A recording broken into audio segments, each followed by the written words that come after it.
maternity leave. Let's talk about it. First off, I just want to give a quick definition of what we're going to be talking about in regards to family values, because I know that there's people across the board who are going to have a different definition of that. So when I'm talking about family values here, I'm talking about a mother and a father and children. And so maybe that might be a divorced family, or maybe that is a regular family, but I'm not specifically targeting single women or single men who are raising children, or people who are involving in homosexuality who are raising children. I'm speaking specifically to a foundational family, or perhaps I think a divorced family would also be in this realm within the type of family that we're talking about. Now, I want to give a disclaimer before I start. I am a woman who I currently work. I have a job, a full-time job that I work from virtually, where I would greatly benefit from paid maternity leave. I am also a pregnant woman, so I would also once again benefit from paid maternity leave. And I just want to let you know what perspective I'm coming from when I'm having this conversation with you, so that way you understand where I'm coming from when we're having this conversation. Let's talk about why people would call the US anti-family, or the fact that the US is supporting anti-family values, or perhaps not supporting family values as much as they should because they're not providing leave. A lot of people, such as Erica Komisar, she is I believe it's a psychoanalyst, it might be a psychologist, but either way, she studies mothers and babies and their bonding, mothers with their children. This is one of the things that she studies a whole lot.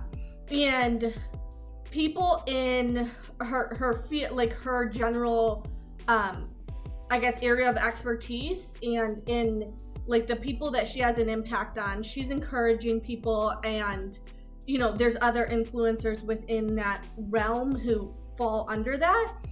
But basically the premise is that daycare is harmful, which scientifically proven daycare is much more harmful for children than not. And so because of the premise that daycare is harmful to these children, and that babies need their mothers, especially in those first 3 years of life, to help manage their central nervous system. The fact that the US is not providing financial assistance to encourage women to stay with their babies for those first either at least a year.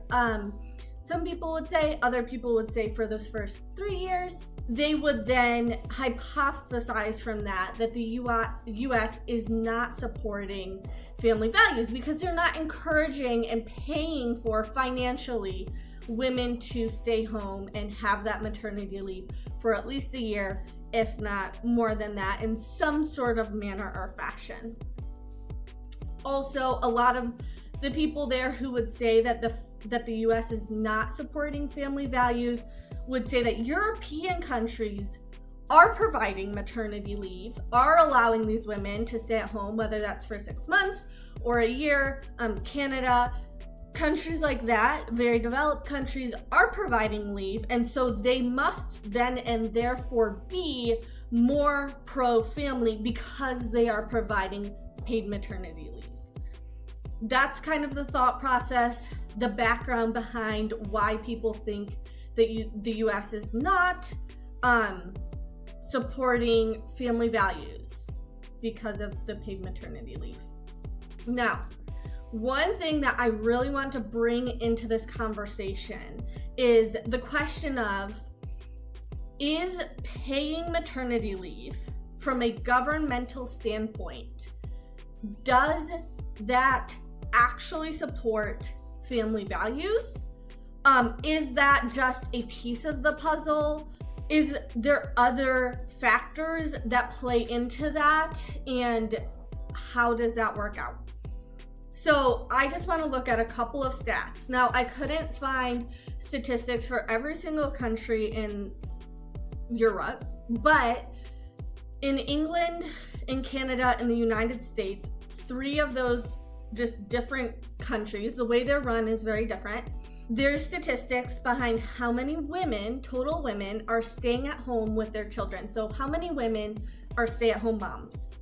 In the United States, 26% of women are stay-at-home moms, of like total women, not just mothers, but 26% of total women are stay-at-home moms. In Canada, that percentage is 4%, and that's also 9%.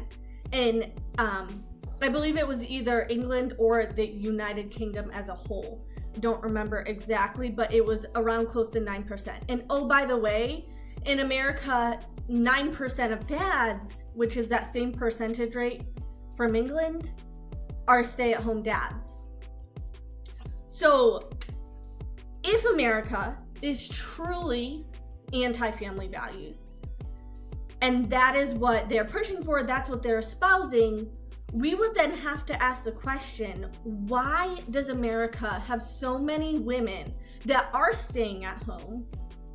And like, what is the difference between that and these European countries? And these European countries that are claiming to be so pro-family. What is one huge reason why more people are able to stay at home in the US? Well, for one, a big deal is finances. In many of the countries in Europe, I've done a little bit of a cost analysis in some cases, and it's very hard to convert all the numbers and see what the average income would be there. And honestly, it's a very difficult comparison to make because there are so many factors at play.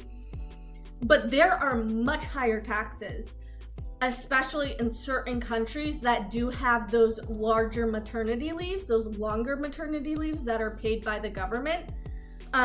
The higher taxes, and there's higher expenses from having all two-income families. And so if women desire to stay home, like let's say they're genuinely desiring, I want to stay home with my babies for at least 3 years. If you're taking that into consideration, we're understanding that, guess what? A portion of women, I would even say a large portion, are going to have more than one child. And a portion of women are going to have well over one child. And there's also going to be a minority who are going to be having 6, 7, 10 children. And no, that's not, a large majority of women, but that is a greater majority, I would presume, in the US than in these other countries. My question here is, there's a lot of women who also say that they do desire to be a stay-at-home mom. And yet one of the big reasons that they give for not being able to do so, and that's here in the US and that's in other countries as well, is because of finances. My question for this is, if finances are a factor with which you cannot stay at home, how does making a family in that situation pay more taxes for them to send to a system kind of like Social Security that pays out to mothers when they want paid maternity leave? How is those higher taxes and potentially the higher expenses throughout the country that would result because of more women in the workforce, how is that going to benefit these women who already cite finances as an issue with trying to stay at home? That doesn't make logical sense. Like, if you are going to promote a government system that's going to pay out maternity leave, let's say it's like Social Security, you have to hire people to do this. Okay, this is not for free. The government just can't sit there for free. The money has to come from somewhere. And so it's either coming from debt or it's coming from people, families. And that means when you're single, when you're married, like no matter who you are having to then pay these taxes to the government to provide for these other women to stay at home with their children. And so, like I said, I am very much a woman who would benefit from paid maternity leave. If the government just gave me money for a year, like that would very much benefit our family. Why wouldn't it? Literally have a baby in here right now. But Is making everyone cover my leave, is that the best, most efficient way to do that? Is that the best financially for every family? I would say probably not. If families don't even have enough to save up money for a child, or they cite that reason as not having enough, what makes us think that they can then afford to pay more in taxes to the government for the government to employ more people to take care of this situation? In my opinion, it just doesn't make a ton of logical sense. I think that there's families out there who can 100% save up money, but if they were saving up money for themselves, like, they could do that themselves rather than putting that on the government and acting like the government is espousing these anti-family values because they're not providing paid maternity leave, because they're not raising taxes in order to push more money into paid maternity leave. Another question here is, should other families who have stay-at-home moms be required to pay for other moms to take leave, right? If I do become a stay-at-home mom, which hopefully I will very soon, my family then would be taxed on money to provide for other women to get paid to stay at home, right? And so that makes it even harder to live off of one income and to stay at home with my babies for more than just a year, for their whole lives actually, but for at least a minimum for those 3 crucial years, right, that we're talking about before. How is more taxes on my family going to help my family? The majority of families, I don't think, will actually benefit from having this system put in place. Like, yes, perhaps a certain number of people, a certain number of women would benefit from this paid maternity leave, from a system like this. But overall, I think the amount of money that would have to be contributed to this, the majority of families, like grandparents, people who are not even having children, like, they are not going to benefit from this system. They're not going to want to participate in the system, but it's not because they're espousing these deep anti-family values. It's just that that's not one of their financial goals. And so why should they be required to pay for that out of their own family's salary to cover that for someone else? I think that freedom, financial freedom, is probably for most people helping them establish thoughts and processes and a mentality behind their finances to help set them up for success. For having children is probably a much better approach that we can be taking as a country in America, rather than trying to constantly force everything onto the government and then saying that the government is not pro-family or is not supporting family values because they are not financially paying for these items. Another thing to take into consideration is the number of children that someone might have is greatly going to impact and throw off a system like this.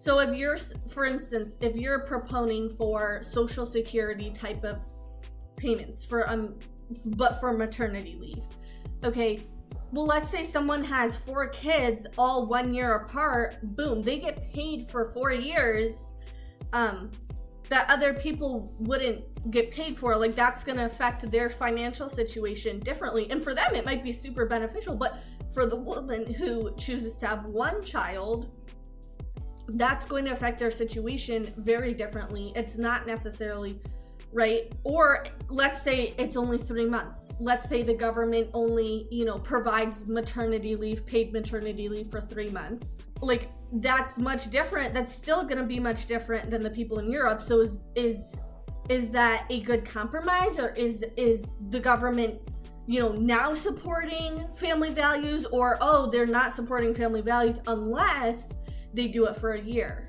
And that's where the sticky situation comes into play, is because if you're solely basing what values a country holds based off whether they pay maternity leave or not, that's just one aspect in a whole realm of possibilities, and the ways that it can impact people and families are very different, and it's not necessarily beneficial for supporting and proponing for family values. As of right now, the US is probably the best place to be.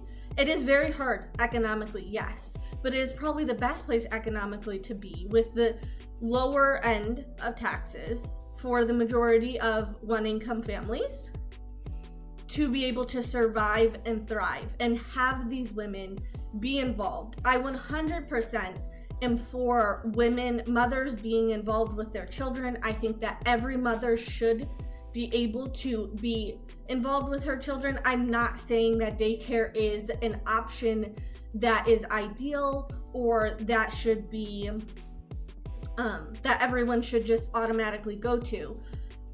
I think that as much as possible, women should strive to be at home with their babies, especially for that first year. So I'm not saying that I'm against that. I definitely don't think like the government is necessarily against that either. But they know that the more money you take from the people, the less likely it is for that to be able to happen for people. Like, people aren't able to make that financial choice on their own to be able to say, you know what? I want to stay home with my kids for a year, and so I am going to do the effort, put in the effort to save up the money to bring myself to that place. Now, do I think there are more different types of pro-family policies that the government can have to be able to benefit mothers and babies and like children and people in general? Like, I'm sure that there's many other policies that they could have and be in process to benefit mothers and children. But if we are solely asking whether the US government is pro-family or anti-family based on if they provide paid maternity leave or not, I really just think that that is a false dichotomy, and that there's so many more things involved in that question than just, are they pro-family or are they not, based on if they pay you maternity leave and where they're getting that money for the maternity leave, which is from you, that you saved up, or paid in taxes to the government. I do not personally think that the US is espousing anti-family values by refusing to pay for leave. You might think differently. I would encourage you to talk about this in the comments. See, are there ways that you think that the government could be more pro-family by developing policies perhaps that would encourage mother and baby bonding?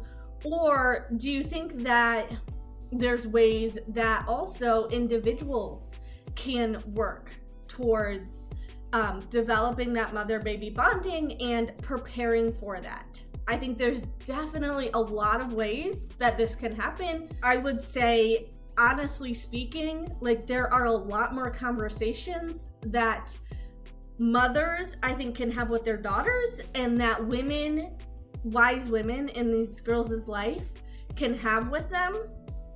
Maybe even in the school systems, there's conversations that need to be had, especially to women, to help them understand that, guess what? Like, yes, men and women are different, and there is going to be a day where most likely, even some of the most career-driven women, they have their baby and that's all that they care about.